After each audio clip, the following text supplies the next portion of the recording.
Halo sobat khusus militer yang tanya lebih gede daripada gaji. Ya salam. Apakah berita hari ini? Nah, militer Rusia menggeser alutsistanya ke Indonesia untuk latihan perang bersama militer Indonesia. Kunjungan Prabowo kemarin ke Rusia membawa kekuatan militer Indonesia disegani oleh negara asing. Karena militer Rusia geser pasukan tempurnya ke Indonesia untuk latihan perang gabungan dengan militer Indonesia. Joint military between Russia and Indonesia. Could you tell us more about that plan? As far as I understand, it will be a Navy exercise. There will be a... Militer Rusia akan kirim alutsista canggih ke Indonesia untuk latihan perang gabungan. Hal ini disampaikan oleh Kedubes Rusia di Jakarta kemarin. Sudah kita ketahui bahwa militer Indonesia adalah teman baik Rusia. Jika Indonesia baku hantam dengan negara lain seperti Inggris, Belanda, atau Amerika, sudah pasti Rusia membantu Indonesia. У Итустохов стоял искренний друг нашей страны, первый президент Индонезии, Сукарно. Karena di waktu itu Rusia lah yang membantu Indonesia mengirim berbagai alutsista canggih seperti pesawat bomber mematikan dan kapal selam mematikan di waktu itu. Dengan pesawat ini, Auri pernah terbang hingga ke jantung Australia untuk menggertak negara kanguru itu. Pesawat ini pula yang memaksa kapal induk Inggris tak berbuat macam-macam saat melewati Selat Malaka. Nah, sampai saat ini pun alutsista Rusia selalu diburu oleh negara lain, seperti Indonesia juga, bos. Nah, karena alutsistanya bisa dibilang sakti mandraguna, pastinya bukan terbuat dari kaleng-kaleng ikan teri, Pak ya. Nah, Rusia berencana menggelar latihan militer perdana dengan Indonesia. Duta Besar Rusia di Jakarta mengatakan latihan perang itu digagas sebagai penguatan kerjasama pertahanan kedua negara di usia 70 tahun hubungan bilateral. Lebih dari 40 event direncanakan berlangsung tahun ini, terutama dalam konteks kerjasama militer Indonesia dengan Rusia. Sebagai contoh, kami berharap latihan militer perdana Indonesia-Rusia akan berlangsung tahun ini. Rusia menuturkan latihan militer itu akan melibatkan Angkatan Laut Indonesia dan Rusia. Sejumlah kapal perang Rusia akan berkunjung dan berlatih di perairan Indonesia. Nah, entah itu di perairan Natuna atau di perairan Jawa, admin belum tahu bos ya. Selain latihan militer antara kedua negara, Kedubes Rusia mengungkapkan bahwa Rusia berencana menggelar latihan militer bersama dengan ASEAN. Rusia paparnya juga akan memberikan beasiswa bagi personel TNI untuk berlatih di situs pendidikan militer di Rusia. Kedekatan kerjasama pertahanan kedua negara, Rusia dan Indonesia, juga terlihat dari lawatan Menteri Pertahanan RI Prabowo Subianto baru-baru ini ke Rusia untuk bertemu Menteri Pertahanan Rusia, Jenderal Sergei Shoigu. Dalam pertemuan itu, Menteri Pertahanan Rusia mengungkapkan minat Rusia untuk memperkuat kemitraan strategis dengan Indonesia. Rusia bahkan menganggap bahwa Indonesia merupakan salah satu mitra terpenting Rusia di kawasan Asia Pasifik. Nah loh, bisa jadi Rusia promo alutsista canggih nih ke Indonesia, seperti kapal perang destroyer dan kapal selam Kilo Class. Pak Putin mana nih Pak Putin? Nah, kebetulan Indonesia membutuhkan kapal selam yang mematikan dan kapal perang sejenis destroyer. Geli-geli sedap nih, ya salam. Dengan meningkatnya hubungan Indonesia dan militer Rusia, apakah Prabowo hanya membeli alutsista dari Rusia saja? Silakan komen di bawah bos. Jika Indonesia hanya memborong alutsista Rusia saja, kemungkinan besar Indonesia menjadi macan Asia seperti tahun 1960-an. Pada tahun 1960-an, militer Indonesia tidak bisa dianggap remeh karena alutsistanya sangat mengerikan. Nah, sudah kita ketahui, tentara Indonesia adalah tentara yang sudah terkenal kemampuannya dan skill perangnya di belahan dunia.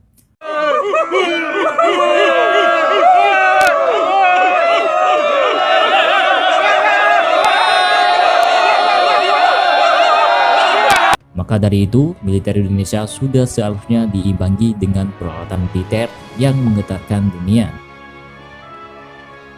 Seperti rudal antar benua atau anti rudal S-500, dan diimbangi dengan kekuatan udara seperti pesawat tempur yang canggih modern seperti Su-35, Su-57 dan pesawat bomber.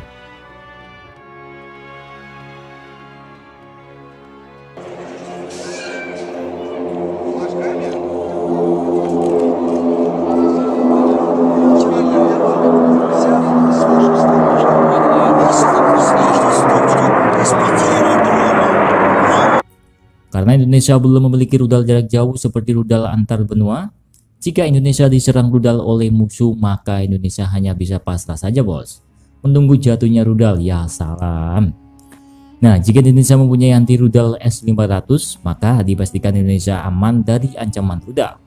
Setidaknya Indonesia sudah memiliki rudal antar benua, karena Indonesia adalah negara yang besar dan kaya. Jika ada serangan rudal ke Indonesia, maka Indonesia tinggal membalasnya. Nah, tapi saat ini payung udara Indonesia masih mengandalkan rudal panggul. Rudal kondisi ini membuat kewibawaan Indonesia berkurang, khususnya terhadap negara-negara tetangga. Mereka mengetahui Arhanud Indonesia hanya bisa bertahan total sambil menunggu diserang oleh musuh. Nah loh, itu baru ancaman penyusupan, intruder. Bagaimana pula dengan peran Arhanud untuk melindungi gerakan satuan lain seperti Batalion Tank Leopard, Heli Serbu, roket LRS, dan lainnya sebagainya. Teknologi senjata pesawat tempur telah berkembang dengan pesat. Musuh tidak perlu lagi menghampiri sasaran untuk melakukan penghancuran. Apakah kondisi ini harus dihadapi satuan darat Indonesia? Dengan mencoba melindungi diri sendiri mengandalkan rudal panggul jarak pendek Manpas, apakah kekosongan pertahanan udara itu akan tetap dibiarkan? Akankah pesawat-pesawat asing dengan seenaknya melintasi wilayah negara Indonesia? Maka dari itu Indonesia wajib punya anti rudal jarak jauh seperti S-500. Saat ini Rusia benar-benar mengandalkan rudal S-400 untuk melindungi ibu kota negara mereka. Bahkan ada sekitar 80 baterai S-300 di sekitar ibu kota untuk melindungi penduduk dan aset-aset berharga di ibu kota itu. Prabowo juga membahas soal pembelian Su-35, tetapi hasilnya masih dirahasiakan oleh Menteri Pertahanan, karena ini mencakup rahasia negara. Nah, pihak Indonesia menginginkan jika membeli alutsista di negara asing, itu harus mendapatkan transfer of technology.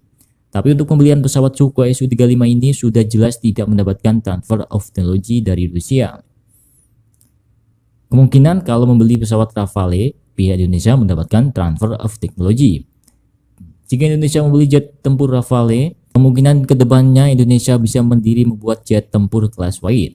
Jangan kalah sama Cina, Pak. Cina saja bisa jiplak alutsista canggih Rusia seperti S-500 dan pesawat tempur Su-35. Nah loh. Namun melihat sejarah, hubungan Indonesia dan Rusia memang sempat mesra di udara di tahun 1960-an. Mesranya hubungan poros Rusia dan Indonesia turut berpengaruh pada dunia penerbangan sipil dan militer. Di bidang militer, hubungan Indonesia dan Uni Soviet semakin dekat. Apalagi saat itu Presiden Soekarno jelas-jelas menentang hegemoni blok barat. Indonesia pun berpaling ke blok timur yang dimotori Uni Soviet dan Rusia di dalamnya. Sejumlah perwira dikirim ke Rusia untuk membeli pesawat tempur militer dan beberapa merupakan pesawat paling canggih di zamannya. Berikut daftar pesawat yang dibeli Indonesia dari Uni Soviet dalam periode tahun 1960-an, yaitu 41 unit helikopter Mi-4, 9 unit helikopter Mi-6, dan 30 unit pesawat MiG-15, 49 unit pesawat MiG-17, 10 pesawat MiG-19, 20 unit pesawat MiG-21, dan 12 unit pesawat pembom Tu-2, 14 unit pesawat pembom Tu-16, 22 pesawat Ilyushin 28. Nah, dengan pesawat tempur jenis MiG berbagai jenis, Indonesia menjadi diperhitungkan oleh negara asing. Tidak hanya itu, pembom jarak jauh Tu-16 juga tergolong sangat canggih saat itu. Bahkan di kalangan blok timur, tidak semua negara diizinkan Uni Soviet memilikinya, hanya negara Indonesia saja. Nah, kemudian angin politik berubah, komunis kalah tahun 1965. Soeharto enggan meneruskan hubungan yang sudah terjalin baik dengan pihak Uni Soviet dan Rusia yang merupakan pusat kekuatan komunis. Sebagai gantinya, Soeharto mendekati blok barat.